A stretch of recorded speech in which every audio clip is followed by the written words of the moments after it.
Good morning everyone, welcome back to my channel. আমার নতুন একটি ভিডিওতে তোমাদের সকলকে স্বাগত জানাই। আশা করছি তোমরা সকলেই খুব ভালো আছো আর আমরাও বেশ ভালো আছি। পুরো 1 মাস পর তোমাদের সাথে একটা ব্লগ শেয়ার করছি, তোমরা ব্লগটার সঙ্গে থাকো, আশা করছি খুব ভালো লাগবে। দেখো সকাল সকাল চলে এসেছিলাম ছাদে, এসে জামা কাপড় মিলতেই এসেছিলাম মেনলি, এসে তোমাদের সাথে গাছগুলো আগে শেয়ার করছি। দেখো গাছে প্রচুর লেবু হয়েছিল, বাট এই এত রোদ গরমের কারণে না সমস্ত লেবুগুলো, ছোট ছোট লেবুগুলো পুরো ঝরে পড়ে গেছে মাটিতে। সেটাই তোমাদেরকে দেখাচ্ছিলাম যে দেখো শুকিয়ে শুকিয়ে পুরো লেবুগুলো ঝরে নষ্ট হয়ে গেছে।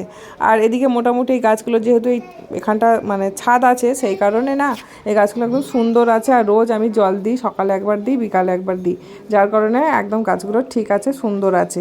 এই যে এক বালতি জামা কাপড় নিয়ে এসেছি, সেই জামা কাপড়গুলো মেলতে এসেছি। এখন তো বর্ষাকাল, কখন রোদ হয় কখন বৃষ্টি নেমে যায় তার তো কোনো ঠিক ঠিকানা নেই। তো এই কারণে যখনই রোদ্দুর দেয় তখনই দৌড়ে দৌড়ে চলে আসি ছাদে জামা কাপড় মেলতে। এদিকে আমি সকালবেলায় যেহেতু এসেছিলাম, সবার জন্য ডিম সেদ্ধ বসিয়ে দিয়েছিলাম। শরীরটা কারোরই খুব একটা ভালো নেই, তো এই কারণে সবাই একটা করে ডিম সেদ্ধ খাওয়া হবে। তোমাদের দাদাভাই বাবিনের চা খাবে, আমি একটা জুস বানিয়ে খাই, তো সেটাই আমি খাবো। তো সেই মতো এখন সকালের এটা ব্রেকফাস্ট বলতে পারো। এরপর রান্না বসবে। তোমাদের দাদাভাই যাবে স্কুল আর বাবিনও যাবে, দুজনেই যাবে। আর আজ যেই ব্লগটা শেয়ার করছি সেটা হচ্ছে পুজোর আগের দিন, মানে কাল পুজো আছে শনিবার। যদিও গত সপ্তাহে পুজো হয়ে গেছে, 1 সপ্তাহ পর তোমরা ব্লগটা পাচ্ছ। তো দেখো সকাল সকাল এই যে মুড়ি খাওয়ার জন্য হবে পেঁয়াজি ভাজা, তো মা ওটাকে একদম রেডি করে রেখেছে, আমি একটু পরে ভাজবো। আর এদিকে তোমাদের দাদাভাই আর বাবিন কাকে চাটা দিয়ে আসি, এসে আমি একটু জুস খাবো, খেয়ে তারপরে এই সমস্ত কাজবাজ করব। এরই মাঝখানে আমি সোফা গুছিয়ে নিয়েছি। আর যেহেতু কাল বাড়িতে পুজো আছে সেই কারণে সমস্ত ঘর দুয়ার গোছানো কমপ্লিট হয়ে গেছে কিন্তু আমাদের। আর এদিকে মাম্মাকে একটুখানি ফোন চালিয়ে দিয়ে এসেছি, কারণ সকাল থেকে ভীষণ দুষ্টুমি করে ও, তো এই কারণে আর কি। আর বাবিনকে তোমাদের দাদাভাই পড়তে বসিয়েছে। আর এদিকে আমার ড্রেসিং টেবিলে আয়নার অবস্থা দেখেছো, সেটাই বলছিলাম যে খুব বাজে অবস্থা, এটাকে ভালো করে ক্লিন করতে হবে। আর আমার মুখের হাতে অবস্থা ভীষণ খারাপ, দেখতে পাচ্ছ আমি কীরকম একটা বাজে লাগছে, আমাকে নিজেই আমি নিন্দা করছি। তো যাই হোক, এই যে জুসটা খাচ্ছি, এই জুসটা কিন্তু খুব ভালো, আমি বেশ উপকার পাচ্ছি। তোমরাও কিন্তু ট্রাই করতে পারো বাড়িতে। তোমরা যদি জানতে চাও আমি কী কী দিয়ে এই জুসটা বানাই, তাহলে আমাকে কমেন্ট করতে পারো, আমি তাহলে বলে দেবো।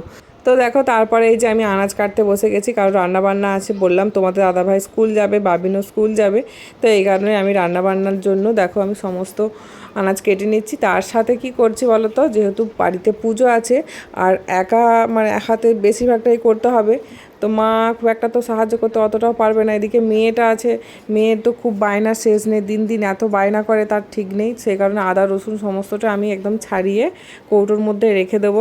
পেস্ট করবো না, বাট ছাড়িয়ে রেখে দেবো, যেহেতু কালকে অনেক কুটুমজন আসবে সেই কারণে। আর এরই মাঝখানে রান্না করতে করতে চলে গিয়েছিলাম ছাদে জামা কাপড়গুলো উল্টে দিতে। তো বললাম বর্ষাকাল কখন বৃষ্টি আসবে তার ঠিক নেই, সেই কারণে আমি মাঝে মাঝে রোদ্দুর দিলে দৌড়ে দৌড়ে গিয়ে উল্টে পাল্টে এইভাবে এখন বর্ষাকালে জামা কাপড় শুকাতে হচ্ছে, কী আর করবো। তো তারপরে দেখো এই যে ঝিঙে আলু দিয়ে মাছের ঝোল হচ্ছে। আর বাবিন এসেছিলো মাঝখানে আইসক্রিম খেতে খেতে। তোমাদের দাদাভাই গাড়িটা ধুচ্ছে, স্কুল যাবে, তো তার আগে গাড়িটা ধুয়ে দিচ্ছে। চার চাকাটা না খুব কাদা হয়েছিল, এই কারণে ধুয়ে পরিষ্কার করে রাখছে। আর এদিকে আমি মুড়ি খাচ্ছিলাম, ওই যে পেঁয়াজি ভাজা হয়েছিল সকালে, তো পেঁয়াজি ভেজেছিলাম, সেটা দিয়ে মুড়ি খাচ্ছি। আর মাম্মাকে একটুখানি চেষ্টা করেছিলাম খাওয়ানোর, ওকে তো খাওয়ানো যায় না, ওর সবই ভালো, সব গুণ ঠিক আছে, বাট ও খাবে না, ও ভাত মুড়ি। দেখো আমাদের বাঙালিদের বাড়িতে ভাত মুড়িটাই মেন, আমাদের গ্রামেতে বেশিরভাগ মুড়িটা খাওয়া হয়, সকালে মুড়ি আর তারপরে 2 টাইম ভাত বা রুটি, যেদিন যেটা হয় আর কি। কিন্তু আমার মেয়ে তো কিছুই খাবে না, ও তো সবসময় কুরকুরে চকলেট খেয়ে ওর পেট ভরা থাকে। ওকে যে এইগুলো খাওয়ানো থেকে কী করে সরাবো, কী করে ছাড়াতে পারবো তার ঠিক নেই। তো তোমাদের কারো কোনো আইডিয়া জানা থাকলে আমাকে কমেন্টে জানাতে পারো, এই জিনিসগুলো করলে আমি মানে ছাড়াতে পারি, ওকে এইগুলো থেকে দূরে রাখতে পারি। তো সব থেকে বড় কথা, আমরা তো দিই না, ও দাদু ঠাম্মির কাছে বায়না করে, আর ও দাদু ঠাম্মি ওদেরকে বেশিরভাগ দিয়ে থাকে। আর বায়নাটাও করে ও দাদু ঠাম্মির কাছে, আর ও দাদু ঠাম্মি কিনে দেয় সেহেতু। তো ওর খাওয়াটা অত্যাধিক বেশি হয়ে যাচ্ছে, কীভাবে সরাবো এগুলো থেকে জানি না। তো তারপরে দেখো সকাল সকাল করে স্নান টান করে, খাওয়া দাওয়া করিনি, স্নান করেই পুজো সেরে নিয়ে যাচ্ছি। তোমাদের দাদাভাইয়ের সাথে যাব। ও সরি, একটা জিনিস বলতে খুব ভুল হয়ে গেছে আমার। ও তোমাদের দাদাভাইয়ের সেদিনকে ছুটি ছিল, বাবিনেরও ছুটি ছিল, কিছু একটা যেন ছিল আগের দিন, মানে দিনটা ছিল শুক্রবার, বাট আমার কী একটা ছিল আমার আর মনে পড়ছে না, বাট সেদিনকে ছুটি ছিল। আমি বলে ফেলেছি যে স্কুল ছিল, আসলে অভ্যাসবশত, কিন্তু ছুটিই ছিল। তো সেই মতো তোমাদের তোমাদের দাদাভাইয়ের সাথেই আমি যাচ্ছি, আর বাবিন আর সোনাম্মা বাড়িতেই থাকবে, আর আমি আর তোমাদের দাদাভাই একবার যাচ্ছি। দৌড়ে গিয়ে দৌড়েই আসতে হবে, মানে 1 ঘন্টা 1.5 ঘন্টার মধ্যে ফিরে পড়তে হবে। কিছু ফলমূল নেব, সাথে 2টো বিছানার চাদরও নেবো। জানো তো, ওই যে তোমাদেরকে কি দেখাচ্ছি বলো তো, বাবিনটা এত দুষ্টু, ওই স্টিলের স্কেলটা আছে না ওর পড়ার, ওই স্কেলে করে বিছানার চাদরটা ওখানটা পুরো ফেলে দিয়েছে। নতুন নতুন চাদরগুলো পুরো এইভাবে নষ্ট করে দিয়েছে। 2টো স্কেল, মানে 2টো চাদরে, বিছানার চাদর এরকমভাবে স্কেল দিয়ে ফেলে দিয়েছে, পুরো মাঝ বরাবর একদম পুরো ছিঁড়ে গেছে। তো বিছানা চাদর নিতে হবে, আর বিছানা চাদরগুলো এমনিতে 2-1টা পুরনো হয়েছে, 2টো নতুন আছে, কিন্তু হবে না ওতে, সেই জন্য 2টো চাদরও নেবো। তার সাথে আমার হাজব্যান্ডের আজকে একটা বিয়েবাড়ির নিমন্ত্রণ আছে। নিমন্ত্রণটা হচ্ছে ওর স্কুলের, মানে তোমাদের দাদাভাইয়ের স্কুলের পাশেই একটা বিয়েবাড়ি হচ্ছে, সেখানেই নিমন্ত্রণ। আর এই নিমন্ত্রণটা সব টিচারদের একসাথে, মানে কলিগদের নিমন্ত্রণ, আর গিফটটাও কিন্তু সবাই মিলে একসাথেই নেবে। তো সেই মতো দেখো আমিও যাচ্ছি, আমিও চুজ করে দিতে পারবো, যদিও ওই নেবে, ওর সম্পূর্ণ ওর ডিসিশান, ওনাদের ডিসিশান। তো দেখো আমরা ফার্স্টেই চলে এসেছি বাজারে। বাজার থেকে আগে ফলটা কালেক্ট করে নিচ্ছি, কারণ বেশ দুপুর গড়িয়েছে, এবার ফলের দোকানগুলো বন্ধ হয়ে যাবে, সেই কারণে আগে ফলটা তুলে নিচ্ছি, তারপরে কিন্তু বাকি কাজগুলো করব। আর যেহেতু আমরা বেশ বেলার দিকে বেরিয়েছি, মানে দুপুরই গড়িয়ে এসেছে, সেই কারণে দেখো বাজারে কিন্তু সেরকম লোকজনও নেই, পুরো বাজারটা ফাঁকাই বলতে পারো। দেখো 2-1 জন আছে, তাছাড়া সেরকমভাবে লোকজন একেবারেই নেই। বাজার থেকে আমাদের ফলমূল তো নেওয়া হয়ে গেছে, তার সাথে একটা কিন্তু দারুণ জিনিস পেয়েছি বাজারে, সেটা আমি নয় বাড়ি গিয়ে দেখাচ্ছি। এখন চলে এসেছি ওর বিয়ে বাড়ির গিফট নিতে। তো দেখো আমি এখানে এগুলো দেখছিলাম, আর ও গিফট নিচ্ছিল, বিভিন্ন ধরনের জিনিস দেখছিল। তার সাথে আমার কিন্তু এই 2টো জিনিস ভীষণ পছন্দ হয়েছে। একটা মা দুর্গা মূর্তি আছে, আর তার সাথে একটা ওই মেয়ের আকার, যেটা কি বলবো ওটাকে আমি জানি না নাম, বাট 2টো জিনিস আমার এত ভালো লেগেছে। তোমাদের দাদাভাইকে আমি নেওয়ার কথা বলছিলাম, বাট বললো এখন নিতে হবে না, পরে নেবে, কিন্তু আমি নেব। আমি একটা ফাইনাল করে নিয়েছি। মা দুর্গা মূর্তিটা এত ভালো লাগছে, দারুণ লাগছে, আর তার পাশেরটাও ভালো লাগছে, বাট আমার দুর্গা মায়ের মূর্তিটা সব থেকে ভালো লেগেছে। ঠিক করেছি আমি এখান থেকে একটা নিয়ে যাবো। তো দেখো তারপরে চলে এসেছিলাম বাড়িতে, কারণ ছেলে মেয়েদেরকে, বাবিনকে তো স্নান করাতে হয় না, ও নিজে নিজেই স্নান করতে পারে, বাট মেয়েকে স্নান করিয়ে দিয়েই চলে এসেছিলাম, কিন্তু খাওয়ানো হয়নি। আর ওরা এসে দেখছি কেউ খায়নি, তো সেই কারণে আমরা সবাই মিলে ঝটপট করে খাওয়া দাওয়া করে নিয়েছি। খাওয়া দাওয়া করার পরেই চাদর 2টো তোমাদেরকে দেখাবো বলে বসলাম। আর হ্যাঁ, তোমাদেরকে তো বিয়েবাড়ির গিফটটা দেখাতেই ভুলে গেছি।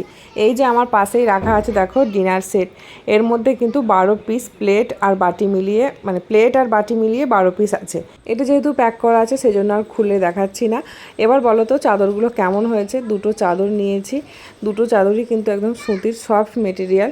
সুতির মধ্যে, মানে সুতির জিনিসের মধ্যেও কিন্তু ভাগ আছে, একটু দেখবে করকরে টাইপের আছে, একটু মানে মিডিয়াম। আর আমরা কিন্তু সব থেকে একদম নরম জিনিসটা ব্যবহার করতে পছন্দ করি। তোমাদের দাদাভাই না এই বিছানার ব্যাপারে, বিশেষ করে চাদরের ব্যাপারে ভীষণ খুঁতখুঁতে।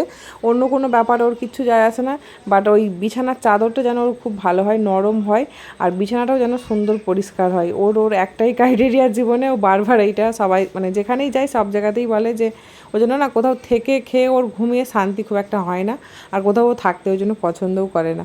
তো যাই হোক, দেখো চাদর 2টো নেওয়া হয়েছে, চাদর 2টো কেমন হয়েছে জানিও। আমার তো হোয়াইটটা বেশি ভালো লেগেছে। তো তারপরে এই যে দেখো বাজার থেকে বললাম না একটা দারুণ জিনিস নিয়েছি, এই যে আমার হাতের সামনে দেখতে তো পারছোই, খেজুর। এই বছর প্রথম খেজুর খেলাম, তাও আবার বাজারে, ভাবতে পারিনি পেয়ে যাব। বেশ কয়েকবার বাজার কিন্তু গিয়েছিলাম আমি খেজুরের সন্ধানে, তোমাদের দাদাভাইকেও আমি বলেছিলাম, বাট ও পায়নি, আমিও পাইনি। সেদিন কিন্তু পেয়ে গেছিলাম।